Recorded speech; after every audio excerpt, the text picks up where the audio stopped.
Hi everyone, I'm Jack Fremling Raconteur, and I hope that you're doing well. I'd like to share a few thoughts on Bibliolepsy by Gina Apostol. This is a really interesting book. Apostol wrote this book in her 30s, and it's very much a coming-of-age story in which Apostol is reflecting on her life growing up under the Marcos regime in the Philippines in the 1970s and the 1980s. And it takes on these dueling perspectives because there is this incredible, rapid sensibility to many of the ways she remembers these events. But it's almost as if she's peering through a window and then reflecting on what she sees in a mirror through that window. Because she views so many of the events from this perspective of someone who disappeared into books, who escaped into books, and later into poetry readings as a way to deal with what she was experiencing, the fear she experienced, the fact that her parents had passed away, the character's parents had passed away. And then in that mirror, the character is constantly seeing the romantic relationship she had in a very frank, at times comical, but in other times very elegiac way of recalling the men that she has spent time with, spent nights with. And the way that as a young woman, she was so focused on one perspective and now looks back and says, wow, there were all of these things changing, but at the time, this is what I was really feeling. And so those perspectives duel throughout the book in a very effective way.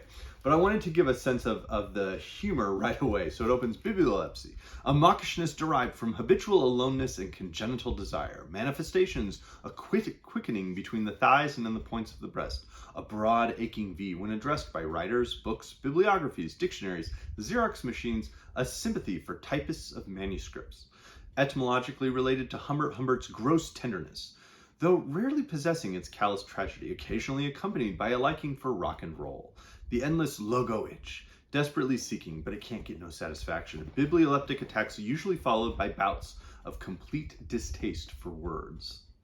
She goes on, what I hate about the Bibliolept: name dropping, amorous indiscretion, such volubility, such blatance of love, untiring discourse about books at dinner tables, shopping centers, classrooms, seances, airports, beaches, toilets, museums, libraries, pub houses, seawalls, conference rooms, studios, plazas, sports stadiums, fortune-telling sessions, hamburger stalls, salas, kitchens, bedrooms, gush, gush, sputter, sputter, talk about books, like a little girl without experience, unable to keep love from her lips.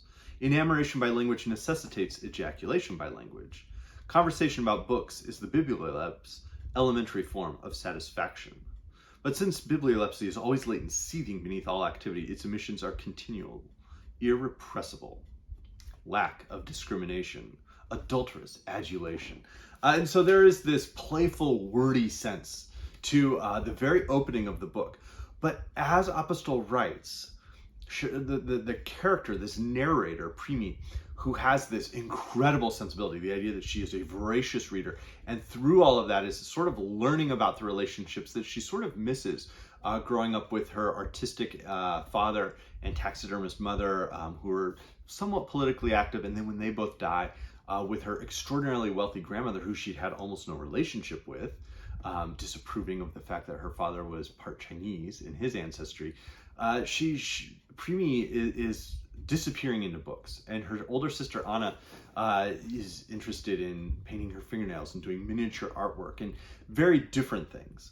And so Primi, as she grows up, has this sensibility. And so we have these explosions of language at times. But as she ages, we start to then see the way that she finds romantic relationships, romantic attachments. And she recalls, what compels me to collect these memories, my ficciones, as if time were interested in itself, in the connections between minutes, when we all know how terribly difficult it is to get its attention, so engrossed is time in its feet or hands or whatever it is that occupies it so eternally. It seems one always writes in order to get its attention. Later on, she says, all stories seem to shout at you. Minutes are blood relatives. They all connect like ordered cousins, and the beginning leads to the end, some kind of philosophy, some furrowing forehead with a light bulb above its head.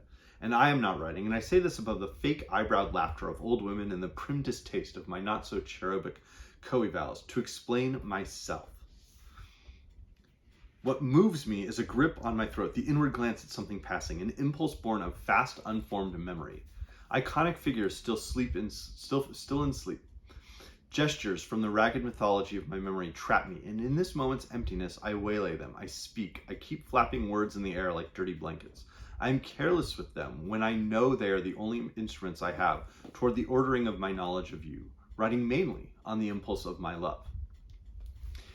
And thinking through these, she as she ages, she goes to college and she begins to attend these poetry readings. And we see the different poetry readings she attends and the different poets she ends up having relationships with, whether it's for one night or for 1 week or for a longer period of time, and how each of them has this different perspective on what is happening around them.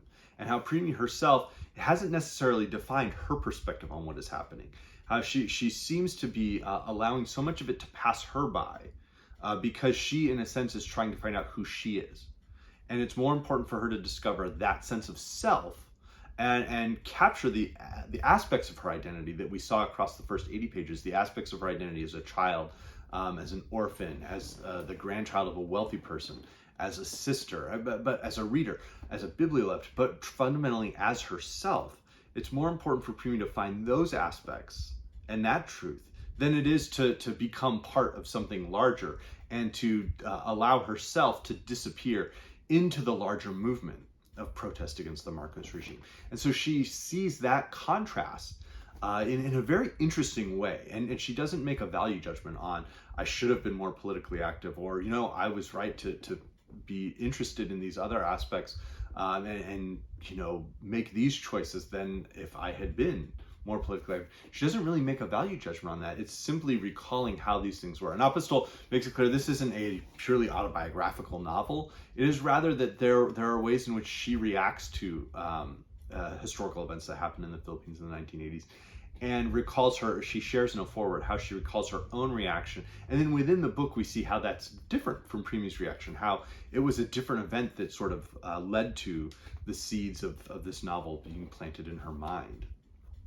But towards the end, Primi does reach this, in a sense, moment where she begins to understand perhaps what she's been looking for across the entire story and across these years of growing up.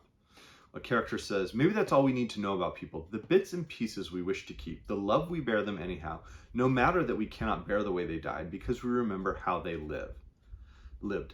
Hearsay and desire are all I have. Apart from these, we have no other weapons, except to keep trying to remember as much as we can, with love. And that's sort of this incredible distillation of where Primi has been searching across this entire novel. And she recalls 1986, the end of the Marcos regime.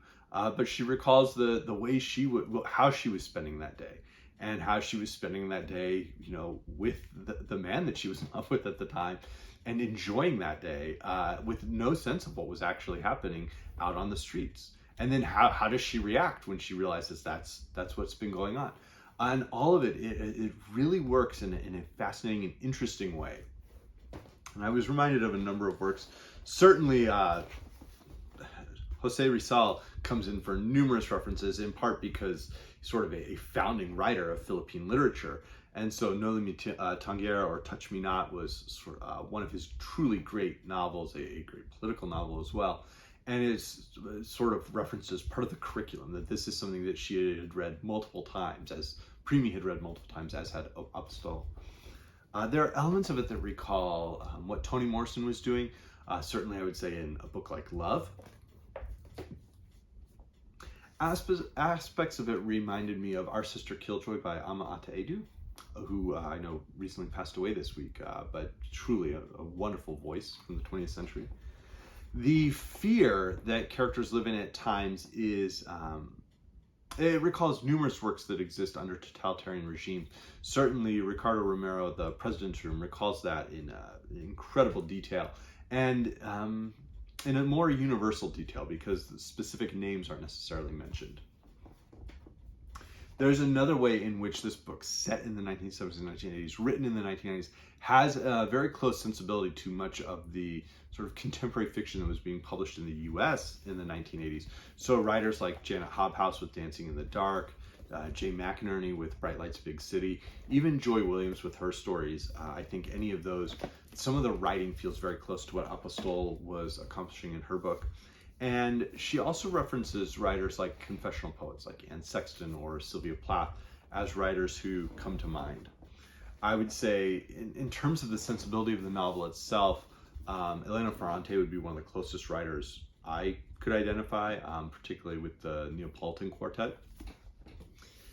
And then there are explicit references to various writers. The ones who sort of come in for the most attention would, of course, be Vladimir Nabokov, both with Lolita, but more so with Pale Fire, and the great Charles Kimboat as one of the types of sort of references, types of people she would not want to be becoming as a bibliolept, and one of them is, of course, Charles Kimboat. Madame Bovary by Gustave Flaubert. This work comes in and is referenced in numerous ways. She sometimes refers to herself as needing all of the attention that Charles Bovary never received. And then, somewhat hilariously, John Updike, both with the Beck works, with Rabbit, but also with the idea that Apostol is noting that essentially, like, no one's going to read John Updike. He's going to just start disappearing as soon as he's gone. And that is exactly what happened.